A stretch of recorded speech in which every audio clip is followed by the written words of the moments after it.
Hello प्यारे बच्चों। तो आपके एग्जाम चल रहे हैं। इस एग्जाम की आपकी प्रिपरेशन को और एनहांस करने के लिए हम आज का पेपर लेकर आए हैं, आपका इंग्लिश का। इससे पहले हम हिंदी का पेपर डिस्कस कर चुके हैं, वो कि इसी चैनल पे है, आप जाके उसको देख सकते हैं। और आज हम पेपर डिस्कस करेंगे इंग्लिश का। तो ये है आपका लास्ट ईयर का पेपर जो है 2023 और 24 का। क्लास है 5th और पेपर है आपका, सब्जेक्ट है इंग्लिश। मैक्सिमम मार्क्स आपके इसमें रहेंगे, 50 मार्क्स का ये पेपर होगा। और टाइम है इसके लिए 2 आवर यानी 2 घंटे। इस पेपर को हमें डिस्कस करने का इससे ये फायदा होगा कि इससे आपको पता लगेगा कि क्वेश्चन किस टाइप के आते हैं, पेपर कैसे करना है, किस टाइप के और कितने प्रकार के क्वेश्चन आते हैं। जिससे आपको पता लगेगा कि क्वेश्चन हमें किस तरीके से सॉल्व करना है और कितने टाइम पीरियड के अंदर वो पेपर सॉल्व हो जाना चाहिए। ठीक है, तो इस पेपर को हम करके देखते हैं। इसमें फर्स्ट जनरल इंस्ट्रक्शन पहले देख लेते हैं क्या है। फर्स्ट है ऑल क्वेश्चन आर कंपल्सरी, यानी कि जितने भी क्वेश्चन इसमें दिए हुए हैं वो आपको सारे करने हैं। सेकंड पॉइंट है question paper is divided into 4 section. तो जो क्वेश्चन पेपर है वो 4 सेक्शन में डिवाइड है। सेक्शन ए है रीडिंग पार्ट जो कि है 10 मार्क्स का। सेक्शन बी राइटिंग का है, वो भी 10 मार्क्स का। सेक्शन सी ग्रामर पोर्शन है, उसमें वो भी 10 मार्क्स की है। और सेक्शन डी टेक्स्ट बुक है जो कि है 20 मार्क्स की, यानी जो आपकी टेक्स्ट बुक है उसमें से आपके जो क्वेश्चन होंगे वो आएंगे 20 मार्क्स के। पॉइंट 3 है marks of each question are indicate against it. तो जो क्वेश्चन जितने नंबर का है वो उसके सामने ही लिखा होगा कि ये क्वेश्चन इतने नंबर का है। ठीक है, तो पहले इस पेपर को हम सोल्व करेंगे। आपको ये वीडियो बहुत अच्छे से देखनी है, उसके बाद टाइम लगा के आप ये पेपर खुद सोल्व करके देखना है। ठीक है, और आपका जो क्वेश्चन पेपर है वो 2 आवर्स के अंदर ही अंदर सोल्व हो जाना चाहिए। चलिए शुरू करते हैं। फर्स्ट देखते हैं, इसमें सेक्शन ए है जो है रीडिंग पार्ट। तो इसको क्या करना है, इसको बहुत अच्छे से आपको रीड करना है। इसके ही आधार पे आपसे नीचे कुछ क्वेश्चन पूछे जाएंगे। तो आप इसको जब अच्छे से रीड कर लोगे तभी इन क्वेश्चन का आंसर अच्छे से दे पाओगे। तो फर्स्ट है इसमें read the poem and tick the correct answer of following question. तो ये पोएम दी हुई है और आपको इसके आंसर पे टिक लगाना है पोएम को अच्छे से पढ़ के। इसमें हर क्वेश्चन 1 1 मार्क्स का है, यानी ये टोटल है 5 मार्क्स का। तो पोएम रीड कर लेते हैं। अर्ली इन द मॉर्निंग और the evening hour every kind of flower watering at noonday. When the sun is high does not have the flowers. तो क्या है अर्ली इन द मॉर्निंग और the evening hour every kind of flower. तो ये क्या, जो early morning की जो सुबह होती है वो क्या होती है, हर फ्लावर के लिए बहुत अच्छी होती है। लेकिन अगर आप दोपहर में पानी देते हो तो क्या होता है, दोपहर में पानी नहीं देना चाहिए पौधों को। और जब सन हाई होता है यानी कि तेज धूप होती है तो वो फ्लावर्स के लिए क्या होती है, हार्मफुल होती है। तो ये आपकी बुक में से या ली गई है एक पोयम। ओनली मेक्स ड्राई, तो क्या है does not help the flowers, only makes dry. जब सन हाई होता है, धूप तेज होती है तो क्या होते हैं, फ्लावर्स के लिए अच्छी नहीं होती। उससे फ्लावर क्या होते हैं, डाई यानी कि मर जाते हैं, फूल मुरझा जाते हैं, ये कह सकते हैं। क्वेश्चन में फर्स्ट देख लेते हैं राइमिंग वर्ड्स ऑफ इवनिंग। अब राइमिंग वर्ड्स क्या होते हैं, राइमिंग वर्ड्स होते हैं जिनकी जो तुकबंदी होती है सेम होती है। जैसे कि इसमें क्वेश्चन पूछा है ना इवनिंग, तो इवनिंग से मिलता हुआ उसकी जो आवाज आनी चाहिए वो सेम आनी चाहिए। तो ओनली नहीं होगा, अर्ली भी नहीं होगा, हाई भी नहीं होगा। इवनिंग, मॉर्निंग जैसे मिलते जुलते शब्द होते हैं, इन्हें कहते हैं हम। तो ये किस, इसका आंसर क्या हो जाएगा, इसका आंसर हो जाएगा बी, मॉर्निंग। तो जो भी क्वेश्चन का आंसर होगा उसमें बहुत अच्छे से आपको टिक लगाना है। आप जब पेपर में लिखेंगे तो बिल्कुल नीट एंड क्लीन लिखना है, बिल्कुल साफ सुथरा लिखना है, क्योंकि आपके राइटिंग के भी मार्क्स होते हैं इंग्लिश और हिंदी में। क्वेश्चन नंबर 2 देख लेते हैं। Choose the opposite word of live from poem. अब पोयम में से इस वर्ड का अपोजिट वर्ड लिखना है, इसका क्या हो जाएगा, डाई। लाई मतलब जिंदा और डाई मतलब डेड में यानी मरना। नेक्स्ट देख लेते हैं question number 3। Unjumble the jumbled word त्रिंगवा and tick the correct option. अब ये वर्ड लिखा है अनजम्बल्ड, ठीक है, इसको ठीक करके लिखना है हमें। तो आप जब इसको अच्छे से लिखोगे आप जो इसका मीनिंग बना के, तो ये बन जाएगा वाटरिंग। ठीक है, जैसे कि इसमें लिखा है ना WA, ये पहले आ जाएगा, TER फिर ING। इसको ठीक करके लिखना है, ये जो वर्ड है आगे पीछे लिखे हुए हैं, इसको ठीक करके लिखोगे तो इसका आंसर हो जाएगा वाटरिंग, जिस पे टिक लगा है। क्वेश्चन नंबर 4 है circle the correct naming word. Naming word क्या होते हैं, नेमिंग वर्ड जैसे हिंदी में होती है संज्ञा, जो नाम वाले शब्द होते हैं। उन्हें हम क्या कहते हैं, नेमिंग वर्ड, और हिंदी में होती है संज्ञा। तो इसमें से संज्ञा क्या होगी, इसमें से संज्ञा हो जाएगी आपका फ्लावर। ठीक है, क्वेश्चन में 5 देख लेते हैं। According to poem when should be not water the plants. तो पोयम के अकॉर्डिंग, यानी पोयम जो हमने पढ़ी है उसके अनुसार हमें पौधों को पानी कब नहीं देना चाहिए, तो नून डे यानी कि दोपहर में नहीं देना चाहिए। ठीक है, पोयम में ये, पोयम से ये ढूंढ के लिखा है आंसर। क्वेश्चन नंबर 2 देख लेते हैं। Read the following passage from your NCERT textbook chapter named the little bully. क्या है, आपके टेक्स्ट बुक में से जो एनसीईआरटी की है उसमें से पैसेज लिया गया है। इस पैसेज को आपको बहुत ध्यान से पढ़ना है। फिर इस पैसेज के अकॉर्डिंग ही आपको नीचे कुछ क्वेश्चन पूछे गए हैं, उनका आंसर आपको इस पैसेज में से ही देना है। तो पैसेज को पहले बहुत अच्छे से पढ़ना है, ये आपके चैप्टर में से ही लिया गया है। चलिए एक बार पढ़ लेते हैं। Once upon a time, not every long ago, there was a small boy called Hari. Although he was not very big, क्या था, एक छोटा बच्चा था जिसका नाम क्या था, हरी। Although was not very big, वो ज्यादा बड़ा नहीं था। He was strong, कैसा था वो, strong था। And he loved to tease all the boys and girls who went to school with him. वो क्या करता था, उसके साथ जाने वाले जो भी गर्ल और बॉय थे, लड़का या लड़की थी उसके स्कूल में, तो उसको अच्छा लगता था उन्हें टीज करना यानी तंग करना। What he loved to do most was to pinch. He could make a big burish appear in half a second. Another trick to he played was pricking people with a pin. Pricking क्या होता है, ये होती है चुभने वाली कोई चीज होती है, जैसे पिन भी कह सकते हैं। क्या करता था वो, चुभो देता था इस तरीके से। ठीक है, अब क्या करना है, इसके अकॉर्डिंग आपको कुछ नीचे क्वेश्चन पूछे उनका आंसर करना है। Now tick the correct answer in question based on your understanding of this passage. Passage को आपने बहुत अच्छे से पढ़ लिया। आप देखते हैं इस पे क्या क्वेश्चन पूछे हैं, फिर उनका आंसर करना है। क्वेश्चन में फर्स्ट है, who teased all boys and girls. तो बॉयज एंड गर्ल्स को कौन टीज करता था, इसका आंसर देखो इस वाली लाइन में है ना। He love to tease all the girls and boy, तो ही किसके लिए यूज हुआ है, ये हुआ है हरी के लिए। तो कौन करता था, हरी टीज करता था। क्वेश्चन नंबर 2 है, what kind of boys was Hari. वो कैसा बच्चा था, हरी। तो यहाँ लिखा है ना, ही वाज स्ट्रॉन्ग, कैसा था वो, स्ट्रॉन्ग था।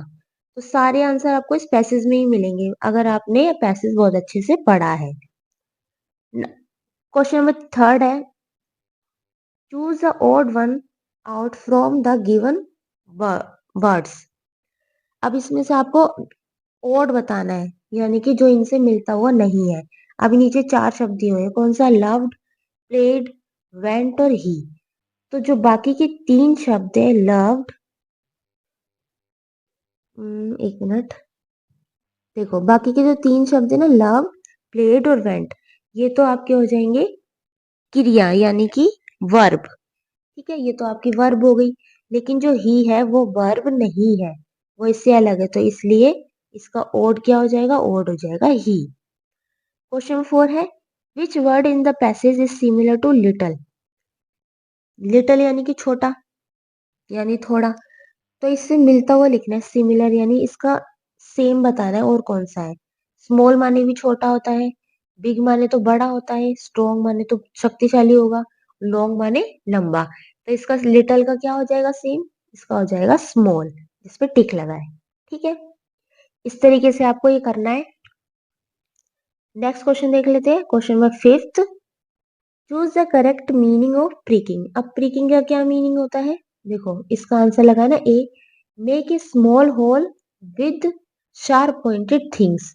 जब किसी शार्प पॉइंटेड, जैसे कि पिन टाइप की कोई चीज होती है ना, उससे आप चुभो दे किसी के तो वो होल हो जाता है, छोटा सा छेद सा हो जाता है, तो वो क्या होता है, प्रिकिंग। ठीक है, नेक्स्ट देखते हैं सेक्शन बी, जो कि है आपका राइटिंग पार्ट। इसके जो मार्क्स है, कितने मार्क्स का, ये इसके सामने दिया है, ये है 5 मार्क्स का। तो फर्स्ट में क्या दिया है, क्वेश्चन नंबर 3 देख लेते हैं। Complete the paragraph on road safety by using clues given in the box. Clues क्या होते हैं, देखो ये जो बॉक्स दिया हुआ है ना, और नीचे क्या है, नीचे फिल इन द ब्लैंक्स दिए हुए हैं आपको। तो इस बॉक्स में से जो भी correct fill in the blanks जहां आएगा वो आपको इसमें फिल करना है, जैसे कि मैंने करा है इसमें। First accidents happen when people road safety rules. तो क्या होता है, एक्सीडेंट कब होते हैं, जब रोड सेफ्टी रूल्स को फॉलो नहीं किया जाता। तो फर्स्ट क्या क्या आ जाएगा, डोंट फॉलो, इसमें से देख के लिखा मैंने ये। नेक्स्ट है वी मस्ट दीज रूल्स, क्या हो जाएगा, ओबे, यानी कि जो रूल्स सरकार ने बनाए हैं, गवर्नमेंट ने जो रूल्स बनाए हैं उसे क्या करना चाहिए, हमें ओबे करना चाहिए, यानी कि उन्हें मानना चाहिए।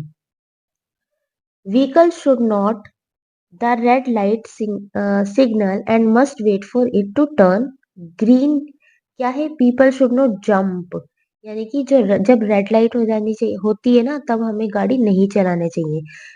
कहीं क्या होता है, जब रेड लाइट होती है तब भी गाड़ी चला देते हैं, लेकिन वो क्या होता है, हार्मफुल हो सकता है। तो हमें क्या करना चाहिए, रेड लाइट हो तो गाड़ी को जंप यानी चलाना नहीं चाहिए, एंड वेट करना चाहिए, जो रेड लाइट है वो क्या हो जाए, ग्रीन हो जाए।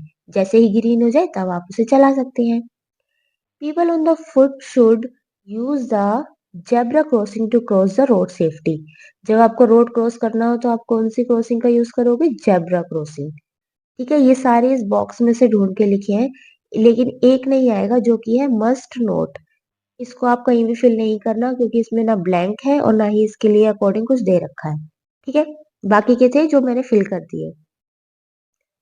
अब नीचे देखो, ये और दे रखा है ना बीच में। नेक्स्ट है right 5 lines on any animals of your choice, तो एनिमल्स के ऊपर 5 लाइन्स लिखनी है आपको। तो इस वाले क्वेश्चन में से और नीचे वाले क्वेश्चन में से आपको केवल एक ही करना है। ठीक है, तो क्योंकि और यानी अथवा लिखा हुआ है, क्या है, right 5 lines on any animals, तो मैंने यहाँ तो काऊ के बारे में लिखा है।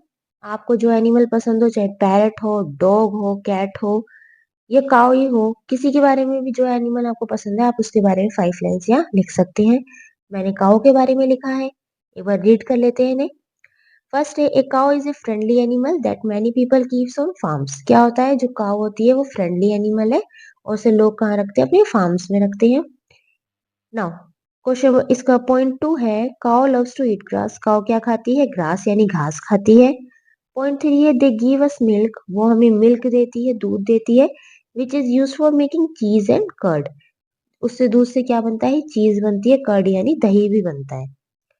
फोर्थ पॉइंट है milk from cows is good for our bones because it has calcium, क्या होता है, जो हम मिल्क उसका पीते हैं गाय का, उससे क्या होती है, हमारी हड्डियां मजबूत होती है, क्योंकि गाय के दूध में बहुत ज्यादा क्या पाया जाता है, calcium.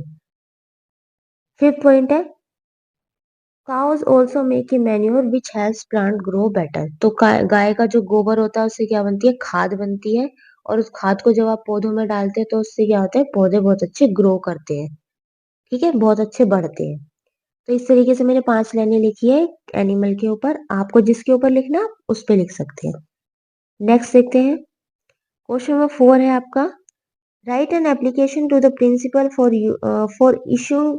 issuing school leaving certificate by using the words and phrase given below, क्या करना है आपको, यहाँ पे ये दे रखा है ना बॉक्स, इस बॉक्स में से ढूंढ कर नीचे इस एप्लीकेशन को फिल करना है, जो कि इसमें ब्लैंक्स दिए हुए हैं। तो देख लेते हैं क्या है। फर्स्ट है द प्रिंसिपल, यहाँ पे आ जाएगा आपके पास स्कूल का नेम यानी और एड्रेस, दो चीजें आएंगी, स्कूल का नेम और एड्रेस। उसके बाद है डेट, मैंने आज की डेट भरी है, जिस दिन आपका पेपर होगा आप उस दिन की डेट इसमें फिल कर सकते हैं। नेक्स्ट है रिस्पेक्टेड, आप इसमें से ढूंढ के सर या मैडम यहाँ लिख दोगे, रिस्पेक्टेड सर या मैम। फिर आ जाएगा सब्जेक्ट, सब्जेक्ट में आप यहाँ से लिख दोगे इशूइंग स्कूल लीविंग सर्टिफिकेट। ठीक है, ये वाला लिख दोगे। ये आपको इजी तरीका बता रही हूँ मैं, इसमें से देख के लिख लेना, जिसको कुछ भी ना समझ में आए वो इस तरीके से कभी भी एप्लीकेशन को कभी भी खाली नहीं छोड़ के आना, उससे क्या होता है, आपको कुछ ना कुछ तो मार्क्स जरूर मिलेंगे। ठीक है, बिल्कुल ब्लैंक छोड़ के नहीं आना, क्योंकि बहुत ईजी होती है। नेक्स्ट है इसमें with due to respect this is to inform you that I am a student of class 5th, तो स्टूडेंट मैंने कहाँ से लिखा है, ये लिखा है यहाँ से। ठीक है, ये आ गया student of class 5th of your school. We are going to shift to, अब कहाँ पे आप शिफ्ट कर रहे हैं, कौन सी जगह कर रहे हैं, वो आप यहाँ पे लिख सकते हैं। अब इसमें तो यहाँ नहीं दिया हुआ है, तो आपकी मर्जी है, आप जहाँ भी शिफ्ट कर रहे हैं वो लिख सकते हैं। आप जैसे मैंने दिल्ली से लिख रही हूँ एप्लीकेशन, और मैं शिफ्ट कर रही हूँ चाहे राजस्थान मुंबई जहाँ कर रही हूँ, वहां पे आपका ये वाला एड्रेस आ जाएगा। ठीक है, तो ये ब्लैंक छोड़ दिया है। नेक्स्ट है I will be taking admission in new school there, तो क्या है, मैं कहाँ पे ले रही हूँ, दूसरे एडमिशन ले रही हूँ कहीं और स्कूल में। I need to school leaving certificate, जिसके लिए क्या चाहिए मुझे, इस स्कूल का स्कूल लिविंग सर्टिफिकेट चाहिए। I have return all the books borrowed from the school library. क्या है, स्कूल लाइब्रेरी से जो भी बुक्स मैंने ली थी मैं क्या कर रही हूँ, वापस कर रही हूँ। I request to your urgently issue me the school leaving certificate. Thank you, your sincerely. तो जितने भी ये रेड लाइन से फिलअप करे हैं ना, ये सारे इस बॉक्स में से किए हैं, ठीक है। नीचे आ जाएगा यूअर सिंसियरली, और ये जो ब्लैंक है यहाँ पे आ जाएगा आपका नेम। जिस भी बच्चे का जो नेम है वो अपना नेम यहाँ पे लिख देंगे यूअर सिंसियरली के नीचे। अब देखो इसमें और लिखा हुआ है ना, तो इन दोनों एप्लीकेशन में से और नीचे वाले में से आपको एक ही करना है। क्या है इसमें, right a paragraph on your favourite mode of transport, you may use the clue given the box. क्या करना है, ये जो बॉक्स दिया हुआ है ना, इसमें क्लूज दिए हुए हैं आपको, ठीक है। तो आपको क्या करना है, my favourite mode of transport, यानी आपको जो भी फेवरेट मोड ऑफ ट्रांसपोर्ट है आपका, चाहे कार है, बस है, मेट्रो है, कुछ और है, जो भी है आपका, उसके बारे में आपको यहाँ पे लाइंस लिखनी है। और उन लाइंस में आपको इस बॉक्स के अंदर जो वर्ड्स दिए हुए हैं उनका यूज करना है। जैसे I love to travel metro, इस तरीके से आप बना सकते हैं, ठीक है। तो ये यहाँ पे इसको यूज करके आपको लिखना है। अब जब आपका एग्जाम होगा तो जरूरी नहीं आपको ये ही मिलेगा, ठीक है। ये तो एक तरीका था आपको समझाने का कि किस तरीके से आएगा। तो इस बार एक बार एग्जाम हो तो आपको ये तो बिल्कुल कंफर्म है कि ये तो मिलेगा नहीं, क्योंकि ये तो पिछले साल आ गया। तो आपको इसकी प्रैक्टिस करके जानी है, ऐसे ही दूसरे की, कि कुछ और आए, ठीक है। तो इस तरीके का बॉक्स बनाकर आएगा, और आपको करना कैसे वो तरीका मैंने आपको बता दिया है। ओके, नेक्स्ट देखते हैं। अब हो गया आपका सेक्शन सी शुरू, जो कि है ग्रामर यानी कि व्याकरण का। क्वेश्चन नंबर 5 है इसमें, do as directed in the following question, जो कि है आपके 5 मार्क्स के। इसमें क्वेश्चन नंबर फर्स्ट है, write contracted from the of the following. First है इसका वर नोट। वर नोट का अगर हम बनाएंगे तो ये बनेगा इस तरीके से, ठीक है। कॉन्ट्रैक्टेड करके लिखना है ऐसे, ये हो जाएगा ऐसे। मतलब कि जो नोट होता है ना, इसमें जो ओ होता है, तो एन को तो मिला के लिख देते हैं, ओ का लग जाता है ऊपर एपोस्ट्रोफियस, ठीक है। जो ये वर्ड ऊपर लगता है ना इस तरीके से कोमा, वो होता है एपोस्ट्रोफियस, ठीक है। इस तरीके से वर नोट का हो गया, इज नोट का हो गया। ऐसे डजंट का भी होता है, डज नोट का। क्वेश्चन नंबर 2 देख लेते हैं, fill in the blanks with the appropriate article. अब एक ये आर्टिकल दी हुई है, आपको पता है ए एन द किन किन चीजों के साथ लगते हैं, ये आपने पढ़ा होगा। जैसे कि एन तो मेन तो है, एन ये किसके साथ लगता है, जो आपके वोवल्स होते हैं ए, ई, आई, ओ, यू। जो वर्ड आपके इससे शुरू हो ना, उनके आगे तो लगेगा एन। और जो वर्ड, और जो ए होगा वो एक लगेगा सिंगल पर्टिकुलर चीज के साथ। द अगर जो कोई इंपॉर्टेंट चीज होगी ना, उसके साथ आगे लगेगा द, ठीक है। तो फर्स्ट है इसमें, ही सो ए बिग क्रैब, ठीक है, तो सिंपल था। बी है, श्याम एट, अन क्यों लगा है यहाँ पे, एन लगा है ऑरेंज के लिए, क्योंकि मैंने बताया ना अभी वोवल्स में था ना एक ओ, तो ये ओ से शुरू हुआ है, ये हो गया वोवल, तो इसके आगे क्या लगेगा, एन। क्वेश्चन नंबर थर्ड देख लेते हैं इसका, right one rhyming word of share. Rhyming word का, इससे पहले भी हमने एक राइमिंग वर्ड पढ़ा था, इसमें क्या होता है, तुकबंदी होती है। जैसे कि मिलते जुलते शब्द लिखने होते हैं, जैसे शेयर, फेयर, केयर, मिलते हुए ना, इनके वर्ड तो अलग है लेकिन इसमें जो आवाज आ रही है, जो साउंड आ रही है, वो सेम आ रही है, ठीक है। शेयर, फेयर, केयर, इस तरीके से। अब आपके एग्जाम में जरूरी नहीं है यही आएगा, इससे मिलता जुलता कुछ और भी आ सकता है, लेकिन तरीका आपको पता होना चाहिए कि करना कैसे है। नाउ क्वेश्चन नंबर 6 देखते हैं, do as directed in the following question. First पढ़ते हैं इसमें, fill in the blanks by changing the word in the bracket suitably, one is done for you. क्या है, एक आपको करके दिखा रखा है, नीचे कुछ क्वेश्चन दिए हुए हैं जिसमें ब्लैंक है, और आपको सुटेबल वर्ड इसमें ढूंढ के लिखना है। One is done for you, यानी एक आपको करके दिखाया हुआ है कि कैसे करना है। तो ये है ब्लैंक, इसको देख लेते हैं जो करा हुआ है, देखो ये है ब्रैकेट में, ठीक है। नीट है, इसमें एल वाई लग जाएगा, ये हो जाएगा नीटली, इस तरीके से आपको नीचे का करना है। ये है क्वाइट, इसमें एल और वाई लग जाएगा, ये हो जाएगा क्वाइटली। ऐसे है लाउड, लाउड का बन जाएगा लाउडली। सिंपल है, बहुत इजी है, इस तरीके से करना है। क्वेश्चन नंबर 2 देख लेते हैं। Add less to the following words and write new words form. क्या है, इनके पीछे लेस लगाना है। ये जो लिखा हुआ है ना लेस, जैसे कि फर्स्ट है इसमें होम, होम के पीछे आप लेस लगा दो, क्या बन जाएगा होमलेस। ऐसे ही प्राइस, प्राइस के पीछे लेस लग गया तो ये हो गया प्राइसलेस। इजी है। थर्ड देख लेते हैं। Right the opposite word of slow. अब स्लो माने होता है धीरे, इसका अपोजिट क्या होगा, अपोजिट, अपोजिट यानी कि इसका विपरीत यानी इसका उल्टा। तो स्लो होता है धीरे और फास्ट हो जाएगा तेज, यानी इसका अपोजिट क्या हो जाएगा फास्ट। नेक्स्ट देखते हैं। अब है क्वेश्चन नंबर 7। इसके साथ ही शुरू हो जाता है आपका सेक्शन डी यानी कि टेक्स्ट बुक का। जो आपकी स्कूल में बुक है आपकी इंग्लिश की, उसमें से ये क्वेश्चन दिए हुए हैं। फर्स्ट देख लेते हैं question number 7। Give answer the following question in very short. मतलब छोटे से आंसर लिखने हैं आपको इसमें।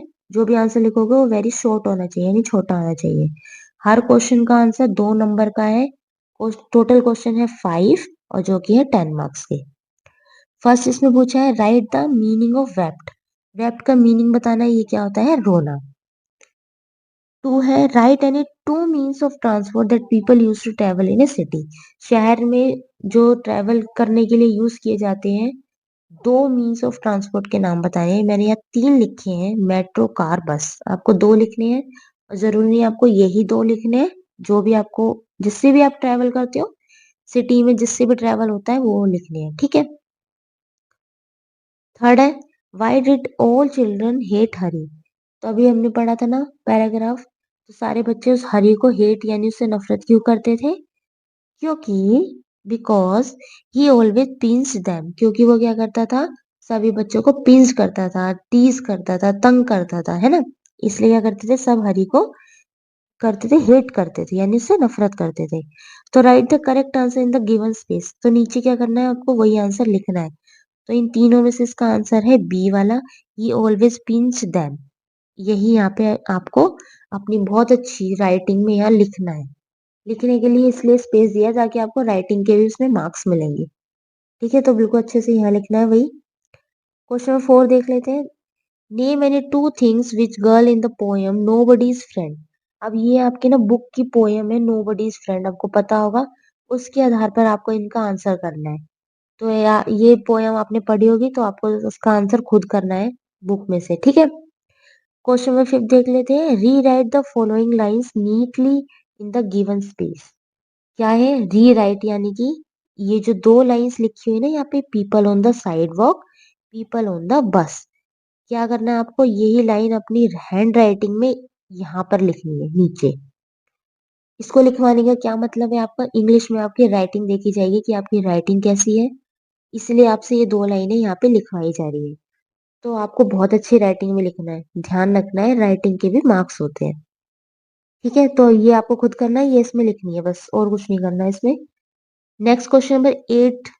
इसमें क्या है, read the lines from the poem nobody's friend and answer the following question.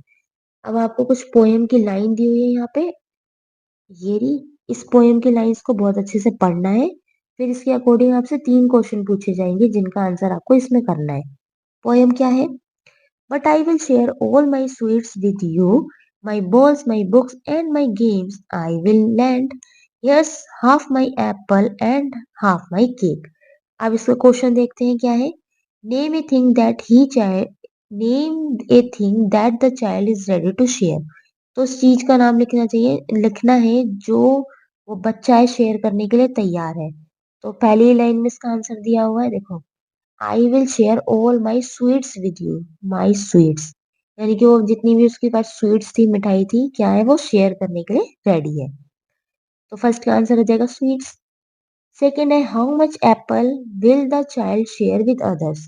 तो वो एप्पल कितना शेयर करना चाहती है या चाहता है, क्या है ये ना, हाफ माई एप्पल। एप्पल कैसा, हाफ यानी आधा, तो यहाँ आंसर आ जाएगा हाफ। थर्ड है write the rhyming word of banned from above lines. अब इसमें भी राइमिंग वर्ड बताना है। अब देखो इसी पेपर में राइमिंग वर्ड्स के 3 क्वेश्चन आ चुके हैं। हमने पढ़े ना, सबसे फर्स्ट था, अभी बीच में गया और एक ये राइमिंग का फिर से आ गया। तो आपको क्या करना है, राइमिंग वर्ड्स बहुत अच्छे से आपको आने चाहिए। इसकी प्रैक्टिस बहुत अच्छे से करके जानी है। तो अब इसमें पूछा है बैंड का राइमिंग वर्ड क्या हो जाएगा? इसमें से ही ढूंढ के लिखना है पैराग्राफ में से जो दिया हुआ है। तो बैंड का हो जाएगा हमारा लैंड, जो कि ये रहा। ठीक है, ये यहाँ पे लिखना है। अब देख लेते हैं question number 9। Read the lines from the poem. अब इस पोयम में से, अच्छा ये एक और पोयम दी हुई है जिसको आपको अच्छे से रीड करना है। पोयम है crying and answer the following question, और क्वेश्चन का आंसर करना है। तो पोयम पढ़ लेते हैं एक बार। Crying only a little bit is no issue, no use. You must cry until your pillow is soaked. Then you can jump in the shower and splash, splash, splash. ठीक है? अब देख लेते हैं इस पोएम के अकॉर्डिंग क्या question है। क्वेश्चन का फर्स्ट है right rhyming word of flash from above stanza. फिर से राइमिंग वर्ड आ गया, तो यानी कि फोर्थ टाइम आपसे राइमिंग वर्ड पूछा गया है। तो किसका फ्लैश का राइमिंग वर्ड क्या हो जाएगा? अभी हमने पढ़ा, ये हो जाएगा स्प्लैश। ठीक है, यहाँ लिख देना आपको। क्वेश्चन नंबर 2 है read the first 2 lines of the poem. Poem की 2 लाइन्स पढ़नी है। इज द मूड, तो क्या है, crying only a little bit is no use. You must cry until your pillow is soaked. क्या है, क्राइंग हो रहा है। अब क्राइंग कब होता है? क्राइंग यानी रोना। आप रोते कब हो? जब आप सैड हो, दुखी हो, है ना। तो इसमें से आपको ये लिखना है कि इसमें हैप्पी हो तब रोते हो आप, सैड हो तब रोते हो, एंग्री गुस्सा आ रहा होता है तब रोते हो, जेलस या किसी से जेलसी हो रही हो तब रोते हो। तो मैंने यहाँ लिखा है सैड। जब आप दुखी होते हो तब क्या होता है, आपको रोना आता है। नेक्स्ट है question number 3। Write the word similar in meaning to the word less from above stanza. Less यानी कि होता है कम, और कम का क्या होता है, सिमिलर मीनिंग, यानी इसी का सेम मीनिंग होना चाहिए। वो क्या होता है, लिटिल बीट। ये हमें पोयम में से ही देना था इसका आंसर, तो यहाँ लिखा है लिटिल बीट। इसका मतलब होता है लेस यानी थोड़ा। नाउ क्वेश्चन नंबर नीचे है, इसमें और दे रखा है। इस वाले स्टेंजा में से और नीचे वाले क्वेश्चन में से आपको एक ही करना है। हाँ, पेपर में आप अगर दोनों कराते तो भी आपको मार्क्स एक ही के मिलेंगे। ये नहीं आपको दोनों के मार्क्स मिलेंगे, नहीं, एक ही के मिलेंगे। इसलिए जो दे रखा है और अगर लिखा हो तो दोनों में से एक ही करना है। तो नीचे में क्या करना है, write any 3 things that make you happy. तो ऐसी 3 चीजों के बारे में लिखना है जिससे आप खुश हो जाते हैं। ठीक है, या तो कोई बच्चे होते हैं खुश हो जाते हैं जो इनका फेवरेट खाना बनाओ, उससे खुश हो जाते हैं। सुंदर से फ्लावर देखो खुश हो जाते हैं, या उनके लिए कोई नई चीज आई हो गिफ्ट में, उसको देख के खुश हो जाते हैं। तो ऐसी कौन सी 3 चीजें हैं जिससे आप क्या हो जाते हैं, हैप्पी हो जाते हैं। वो 3 चीजें आपको यहाँ पे लिखनी है। ठीक है, आगे चलते हैं। नाउ लास्ट क्वेश्चन है इसमें, क्वेश्चन नंबर 10। इसमें देखो क्या है, पढ़ते हैं इसे। Which of the following action would make a friendly person. Okay, read and write them in the given space. क्या है, इसमें से आपको 8 चीजें दी हुई है। इसमें से आपको छांट के लिखनी है कि कौन सी आपको फ्रेंडली पर्सन बनाती है, मतलब एक अच्छा इंसान बनाती है। कौन सी चीजें, क्या चीज करने पे आप अच्छे बच्चे कहलाओगे। फर्स्ट है रिस्पेक्टिंग अदर पीपल्स। जब आप दूसरों के रिस्पेक्ट करते हैं तो आप अच्छे होते हो। तो जो अच्छी चीजें हैं वो आपको देख के नीचे लिखनी है।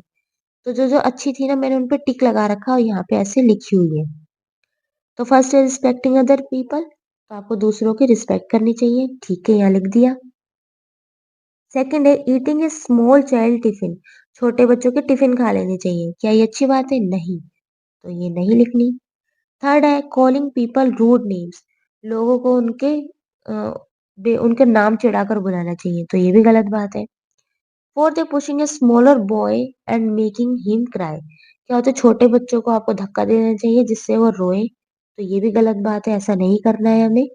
तो जो करना है वो यहाँ लिखना है, तो फर्स्ट लिखा है। नेक्स्ट है प्रोटेक्टिंग वीकर पर्सन। जो पर्सन वीक होते हैं, मतलब जो लड़ नहीं सकते या जो चल भी नहीं सकते, किसी भी काम में जो वीक है उनकी क्या करना है, प्रोटेक्टिंग करना है, उन्हें बचाना है किसी भी चीज से। ठीक है, तो ये भी अच्छी बात है। 6th है being helpful to everyone. Helpful बनना है सबके लिए, मतलब जिसको भी आपकी ज़रूरत हो हेल्प की, आप उसकी तुरंत हेल्प करें, तो ये भी अच्छी बात है। 7 है mocking at friends and hurting their feelings. तो क्या होता है, आपका जो दोस्त होता है आपको उसकी फीलिंग हर्ट करनी है, मतलब उसको दुःख पहुँचाना है, तो ये चीज़ अच्छी है? नहीं, तो ये भी नहीं करना। 8 है helping your classmate in school.